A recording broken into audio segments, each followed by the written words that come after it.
I sat in my car outside the house, my gaze fixed on the porch light that flickered intermittently, as though it too was uncertain about staying or leaving. It was late, too late for a man to be returning home after a business trip, but not late enough for a father to be away from his daughter. I should have been inside by now, but something felt off. A strange tension gripped my chest, as if my body sensed something before my mind could catch up. I got out of the car, feeling the cold seep into my skin. The air was thick, still, like it always is right before a storm. I climbed the steps, unlocked the door, and pushed it open. The house was dark and quiet. Something was wrong. The TV wasn't on. Normally, Lily would fall asleep on the couch with one of her cartoons still playing. The kitchen light was off too. Emily always left it on in case Lily woke up in the middle of the night. There were no dishes in the sink, no leftover dinner on the counter. The air smelled stale, as though no one had been home for hours. I called out for Lily, but there was no response. A wave of panic surged through me as I rushed upstairs to her room. The door was open, her bed empty. My stomach dropped so fast it felt like I might vomit. I moved through the house in a blur, heart racing. The bathroom was empty. The guest room was empty. My bedroom. Then I saw it. Emily's closet was half open, and things were missing.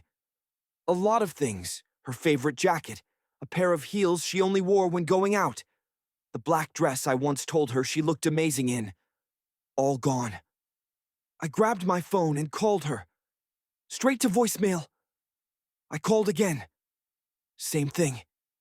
Then I heard it. A noise, not from the house, but from my phone. A second call. Unknown number, I answered, already on the brink of panic. Hello? The voice on the other end wasn't Emily's. It was a woman, her tone clipped, professional. Is this Mr. Carter? I'm calling from St. Joseph's Hospital. Your daughter, Lily Carter, was admitted earlier tonight.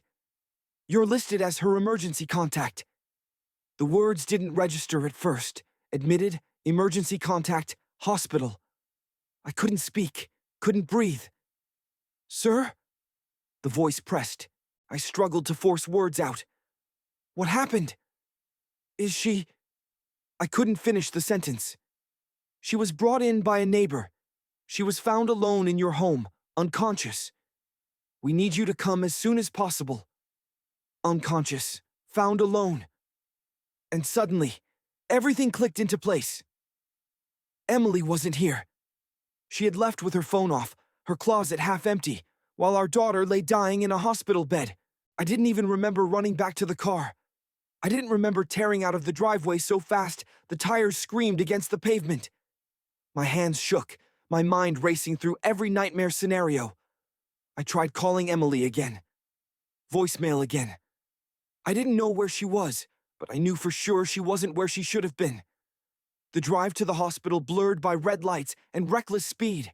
My mind was a war zone, panic, anger, and growing dread tightening my chest. My daughter was alone. My wife was missing. I had no idea what I was walking into when I pulled into the hospital parking lot. I barely remembered putting the car in park before I rushed inside, shoving past people, demanding answers from the first nurse I saw. Lily Carter, where is she? The woman behind the desk barely had time to respond before a doctor appeared in the hallway. Late 40s, gray beard, tired eyes. You're Lily's father? Yes. Where is she? What happened? The doctor exhaled, gesturing for me to follow him. She's stable, but we were concerned when she was brought in. She was severely dehydrated, her blood sugar was dangerously low, and she had a high fever. It looks like she'd been sick for a while. My stomach churned. Sick for a while? Yes. She's been throwing up, likely too weak to eat or drink much. She was found unconscious, but we got her on fluids quickly. She's sleeping now. I ran a hand over my face. This wasn't real. This wasn't happening. But she'll be okay? I forced the words out. With rest and care, yes.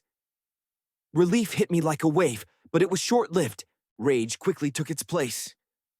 Where's my wife? I demanded, eyes darkening. The doctor hesitated. I don't know, sir. The neighbor who found your daughter said she was alone when she arrived. The house was locked, no sign of an adult. My fists clenched, vision turning red at the edges. Emily had left her alone, sick, dying. I stormed toward Lily's room, my mind a whirlwind of thoughts. Emily had always been selfish, but this was something else. Unforgivable. When I stepped into the room, I saw her, my little girl, too small in that hospital bed, an IV in her arm. Her tiny fingers curled against the blanket. My chest caved in. I sat beside her, taking her hand. It was warm, too warm. She shifted slightly but didn't wake. I swallowed the lump in my throat and kissed her forehead. "I'm here, baby," I whispered. "Daddy's here." I don't know how long I sat there, running my hand through her hair, watching her breathe. But eventually, my phone buzzed in my pocket. I pulled it out, my heart nearly leaping out of my chest when I saw the name. Emily. I stared at it for a moment before standing up, gripping the phone so tightly my knuckles ached. I stepped into the hallway, pulse pounding, and answered. Before I could speak, her voice came through. Casual. Too casual. "Hey, babe," she said lazily. "What's up?" It took me 5 seconds to process what I just heard. "What's up?" I exhaled slowly, keeping my voice controlled, though my hands were shaking. "Where the hell are you?" There was a pause, then a soft laugh. "Relax. I'm out with Sarah. We're having a girls' night." My whole body froze. She was lying. I knew she was lying. Her voice had that fake sweetness she used when she didn't want me asking questions. I felt something snap inside me. "You left Lily alone?" Silence. Not the confused kind. Not the, "Oh my God, what happened?" kind. Just silence. Then the worst response possible. "What do you mean?" My breathing turned ragged, my grip tightening on the phone. "I mean, she was found unconscious, alone in the house, and now she's in a hospital bed with an IV in her arm. That's what I mean." Another pause. Then an annoyed exhale. "God, seriously? I was only gone for a little while." Something inside me twisted so violently I almost lost my balance. "Emily!" My voice was chillingly quiet. There was a shuffle on her end, then a muffled male voice in the background. A man too close. I froze, dead still. Emily must have heard it too, because she suddenly panicked. "I'll be home soon, okay? Just stay with Lily, and I'll explain everything." I didn't say a word. I just hung up. For the first time in my life, I knew. Knew that when she walked through that hospital door, I wouldn't just be waiting for her. I would be ending this.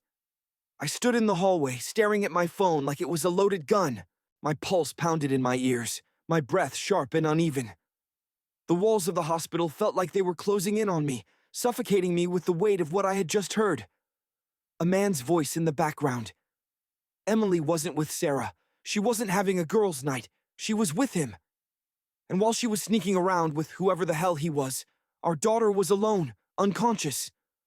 My hands balled into fists, my nails digging into my palms. I'd spent years ignoring the little red flags, the gut feelings, the nights she came home late with half-baked excuses. But this wasn't just infidelity. This was abandonment. I had two choices. Wait for her to walk in with another excuse and let her lie to my face again. Or find her first, catch her in the act. I looked at Lily, sleeping peacefully, unaware of the storm about to break. My heart clenched. I bent down, kissed her forehead, and whispered, "I love you, baby. Daddy's got this." Then I turned and walked out. I was in my car, gripping the wheel, my mind spiraling. Where would she be? A hotel? His house? A bar? Then I remembered. Emily was predictably stupid. She always ran to one place when she wanted to be away, but still close enough to return when it was convenient. A small, run-down motel just outside of town. A cheap place with flickering neon lights and rooms that smelled like cigarette smoke. I put the car into gear and floored it. 10 minutes later, I pulled into the motel parking lot. My headlights swept over a few scattered cars, my stomach twisted into knots. Then I saw it. Emily's car, parked at the far end where the rooms had the least visibility from the street. My blood turned to fire. I got out, slamming the door behind me. My body moved on its own, fueled by nothing but fury and the raw need for the truth. My boots hit the pavement as I crossed the lot, eyes locked on her car. The hood was cool. She'd been here for a while. I reached the row of doors, scanning the numbers. Then, as if the universe wanted me to suffer, I heard her muffled laughter, followed by his voice. My fingers flexed at my sides as I stepped closer. The sound was coming from room 214. I stopped in front of it, heart pounding. The door was closed, but the blinds were slightly parted. I didn't hesitate. I leaned in and looked. What I saw sent a shockwave through my body. Emily, my wife, sitting on the bed in nothing but a robe, laughing. Her hand on his thigh. A man I didn't know, shirtless, smirking. His hand dangerously close to places only I should have touched. The air left my lungs. My vision blurred. It was real. She was really doing this. I could have stormed in, kicked the door down, grabbed that bastard by the throat, and ended everything in one violent moment. But no, that wasn't enough. She had lied to me so many times, been so sure she could get away with it. So I did the one thing she never expected. I pulled out my phone and hit record. I captured everything, the way she touched him, the way she smiled, the way she whispered something in his ear that made him laugh. Then, when I had all the proof I needed, I did what I should have done a long time ago. I walked up to the door and knocked. The room went silent. Then I heard movement, a shuffle, and Emily's hesitant voice. Who is it?" I didn't answer. I just knocked again, louder. A pause, then footsteps.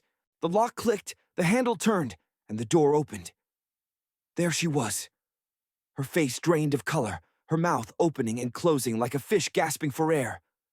No words, no expression, just cold, merciless silence. Behind her, the man shifted, frowning. "Who's that, babe?" he asked. I tilted my head. "Yeah, Emily," I said, my voice eerily calm. Tell him who I am." She swallowed, her whole body rigid. Dot." She took a slow step back, and I forced her into the room. She looked like she wanted to slam the door in my face, but she was frozen. I allowed the silence to stretch, enjoying the way Emily squirmed under my gaze. Then I pulled out my phone, directed the screen toward her, and hit play. Her own laughter filled the room, her hands on him, the way she leaned in, her eyes full of something I hadn't seen in years, desire. Her face crumbled. The man behind her swore and stood up, but I wasn't focused on him. I was watching her. Then I spoke, my voice sharp like a knife. "Lily is in the hospital because of you." Emily flinched. "What?" she whispered, but I kept going. "She was alone, sick, dying, while you were here." Her lips parted, but no words came out. She knew. She knew there was no coming back from this. I let the truth sink in, letting the weight of her actions crush her. Then, I put my phone back in my pocket and turned to walk away because this story was no longer hers. It was mine. I didn't look back, but I heard her gasp, heard her stammering for an excuse or a lie, anything to undo what had just happened. But there was nothing. No words, no tears, no desperate plea could change the truth. Emily had made her choice.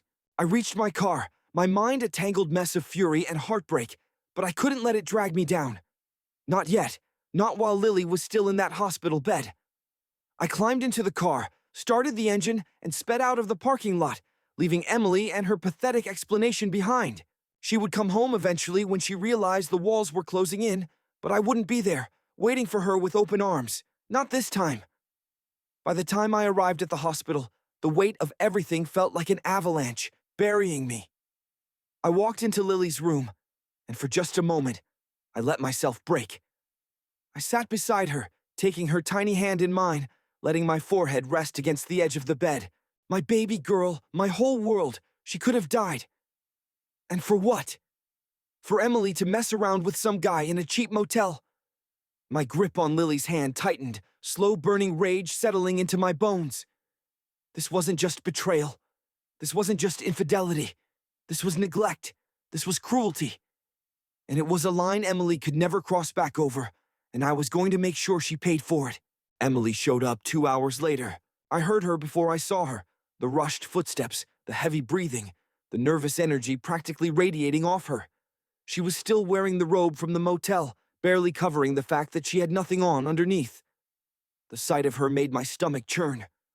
She stopped in the doorway, scanning the room until her eyes landed on Lily. I watched her fake concern, pretending to feel something, pretending to care like she hadn't left our child to die alone. Then her gaze met mine, and I saw it. The flicker of fear, the realization that she had lost control. She opened her mouth, but I held up my hand. "Don't," I said, my voice sharp, cold, final. "You don't get to speak first." She swallowed, stepping inside cautiously. I didn't know," she whispered, her voice shaking. "I didn't know she was that sick. I thought she'd be fine until I got back." I let out a bitter laugh, my jaw tightening. "Emily, she was unconscious. She was alone.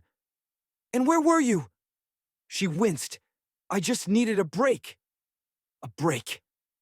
A goddamn break. I shot up from my chair, towering over her. My voice was barely a whisper, but it was more dangerous than a shout. "You needed a break from being a mother? From being a decent human being?"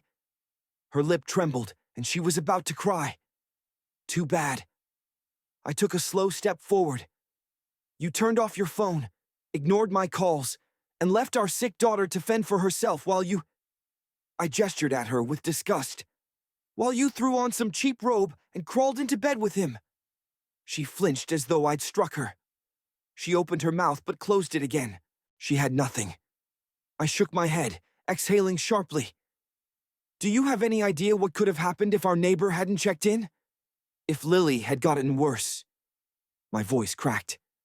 "She could have died, Emily." A tear slipped down her cheek. I didn't mean," she stammered. "I don't give a damn what you meant." I cut her off, my voice like ice. "I care about what you did, and what you did was abandon your own daughter."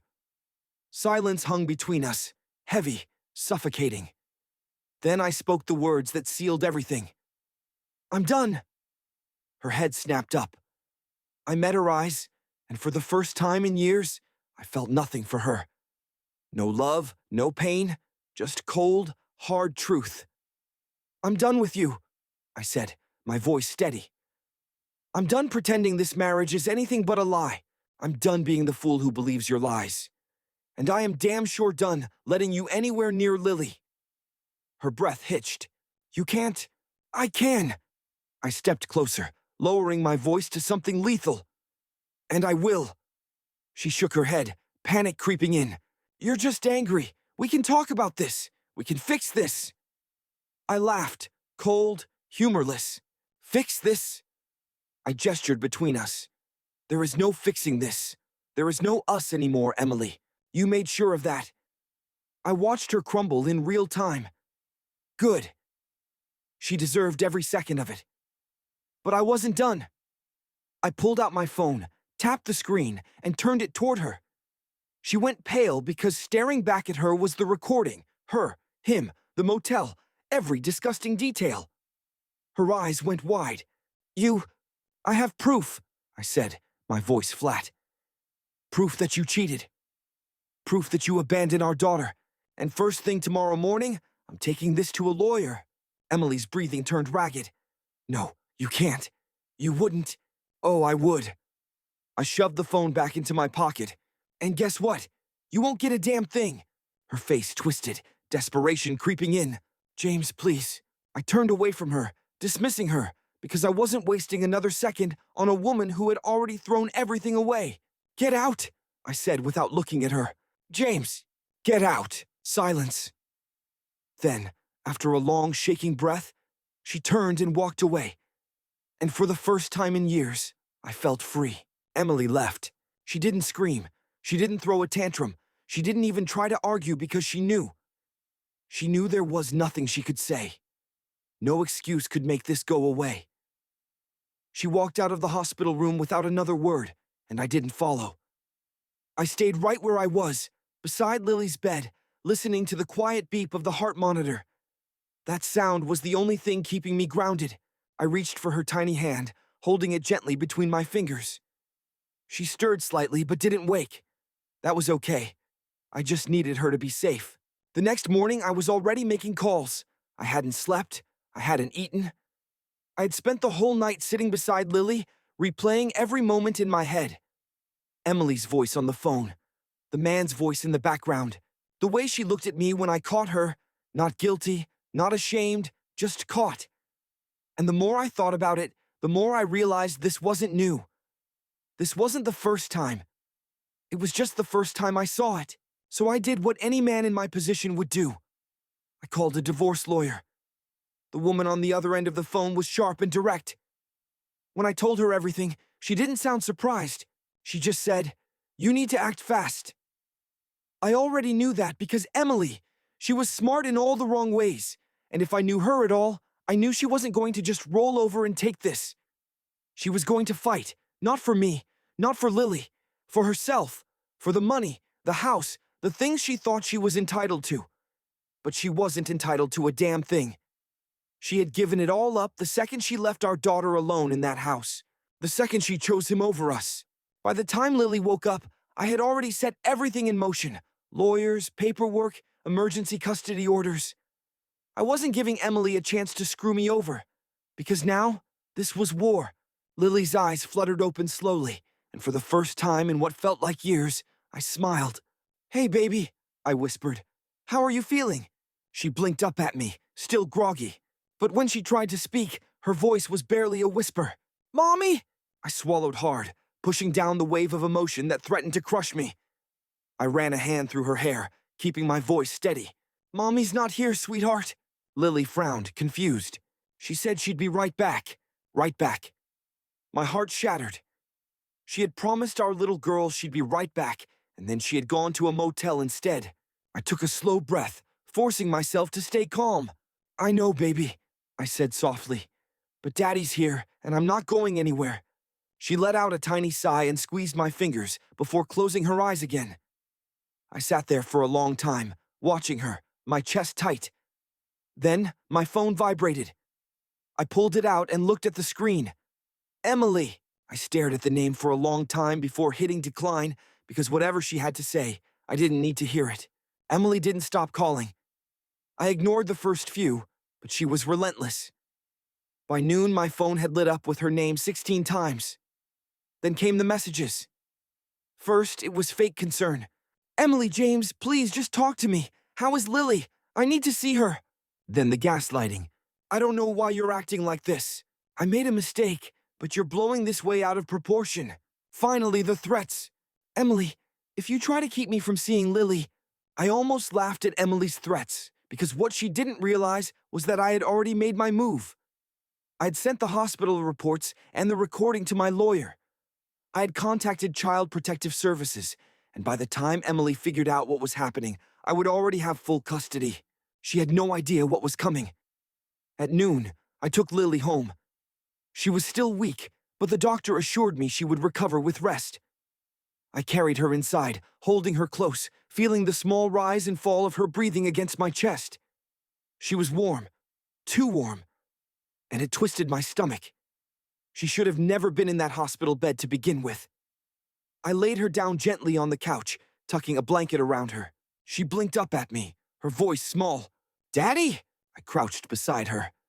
"Yeah, baby." She hesitated, then whispered, "Did Mommy come home yet?"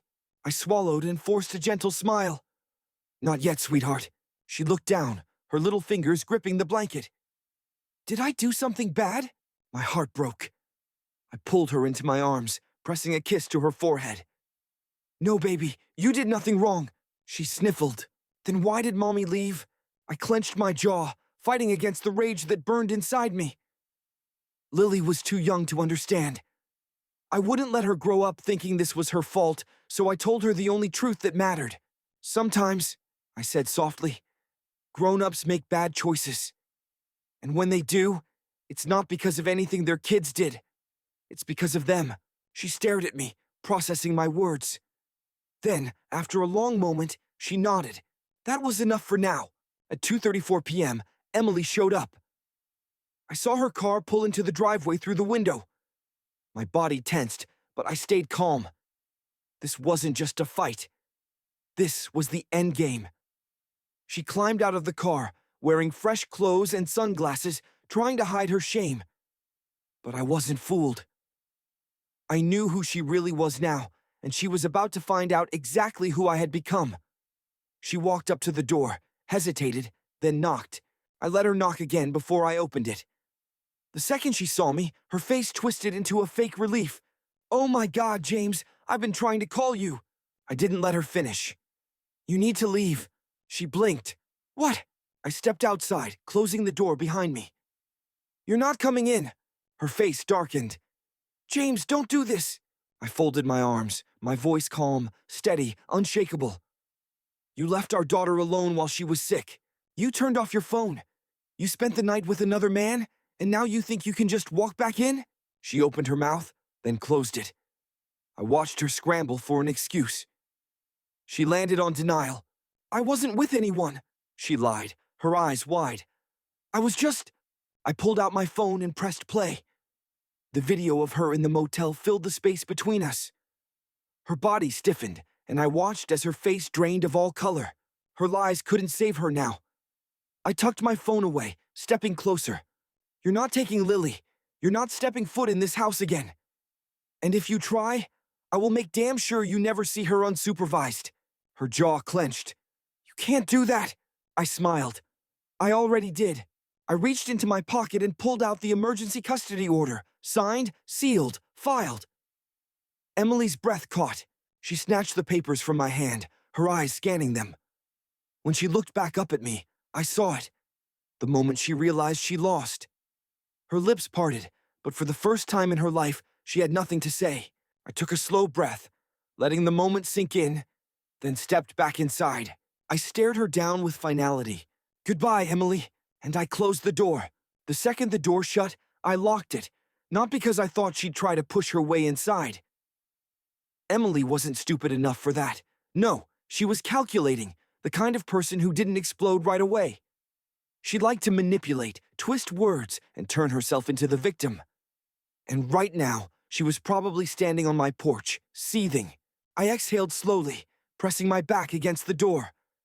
My hands were steady, my heartbeat even, because for the first time in years, I was the one in control. I turned around and peeked through the window. Emily was still there, gripping the custody papers so tightly her hands were shaking. She stared at the door, as if she could burn a hole through it, just by willing it. Then, right on cue, she switched tactics. She smoothed her hair, wiped at her eyes, and began the performance before she even turned around. Then she pulled out her phone and dialed. I didn't need to guess who she was calling. 2 minutes later, my phone buzzed in my pocket. "Emily!" I let it ring, then came the voicemail notification. I didn't bother listening. Instead, I walked over to the couch, where Lily was still curled up under her blanket. She stirred slightly, peeking up at me with tired eyes. Daddy?" I knelt beside her, brushing her hair back gently. "Yeah, baby." She yawned, blinking slowly. "Who was at the door?" I smiled softly. "Just someone who doesn't live here anymore." She stared at me for a moment, then nodded, like she understood. Maybe she did. Maybe she had always known something was wrong between us. Kids notice more than we think. I kissed the top of her head, my grip on her tiny hand tightening. This was it, the beginning of something new, and I would never let anyone, especially Emily, threaten it again. Emily didn't leave right away. I heard her pacing outside, probably waiting for me to change my mind, to give in like I always did. But that was the old me. After 10 minutes, her car finally peeled out of the driveway. I watched through the blinds as she sped down the street, probably off to find a lawyer of her own. Let her. There was no case for her to win.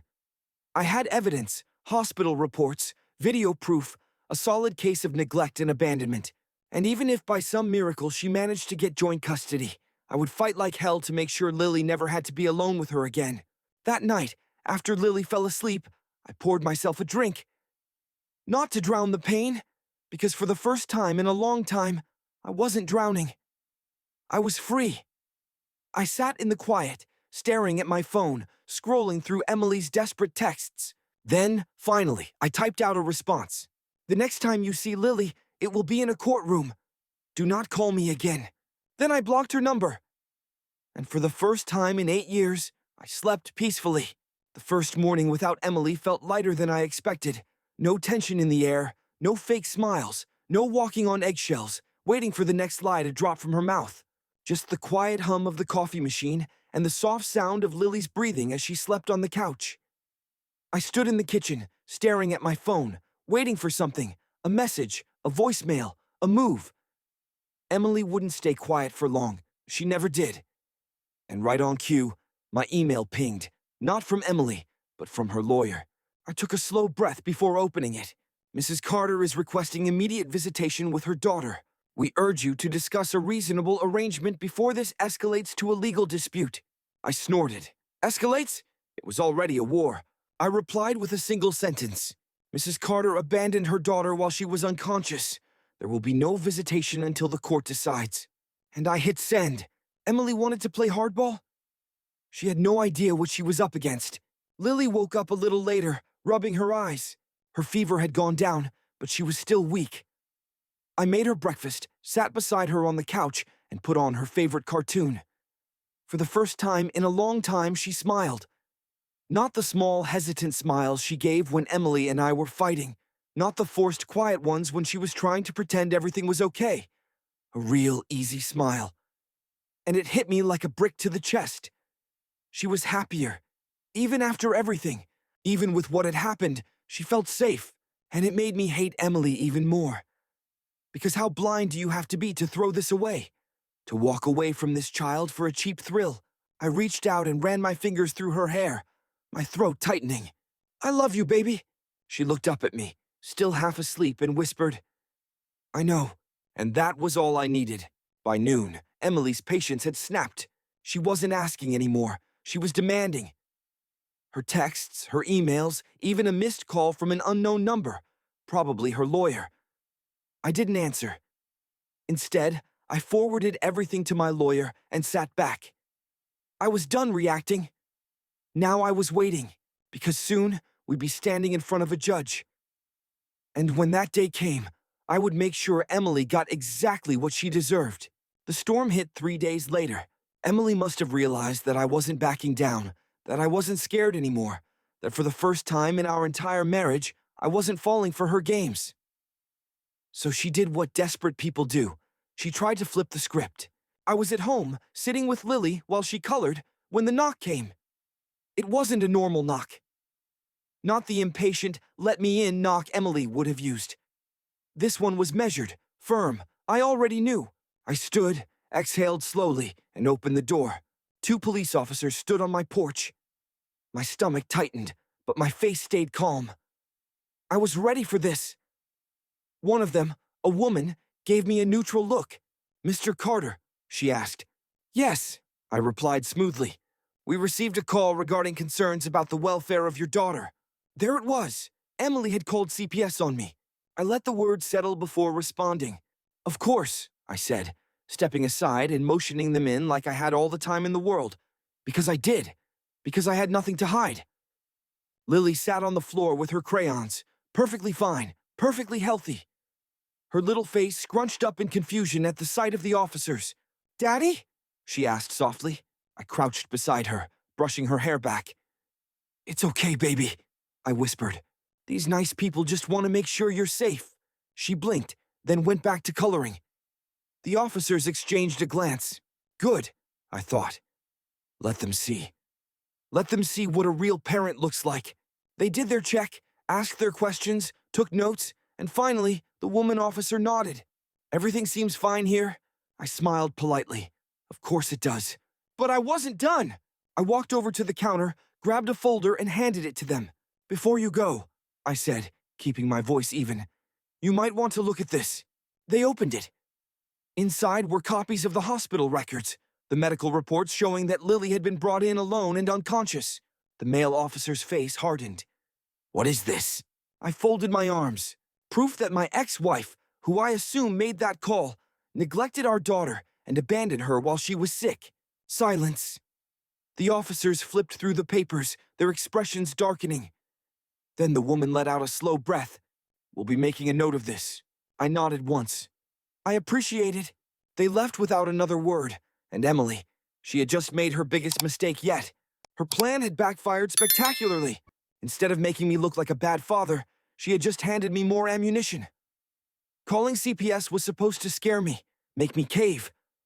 But all she had done was prove to the police, to CPS, to the courts, that she was desperate, and desperate people make mistakes. The next morning, my lawyer called. She messed up, he said, his voice sharp with satisfaction. The CPS report is in our favor. The police report backs up your case. The hospital records are undeniable. She's finished. I exhaled slowly, closing my eyes. I had been waiting to hear those words for years. The court date came fast.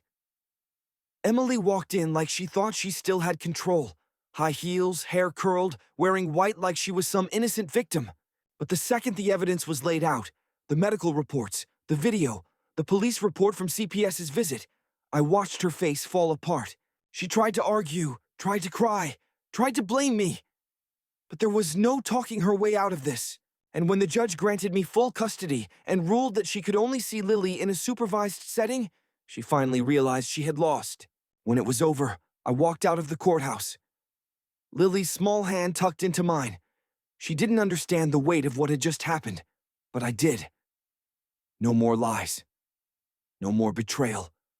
No more walking into a house that felt like a battlefield. It was just me and my daughter, safe, free. I looked down at Lily, smiling softly. You hungry, baby? She grinned up at me. Pancakes. I chuckled. Pancakes it is. And with that, we walked away. Without Emily, without the past weighing us down, without ever looking back.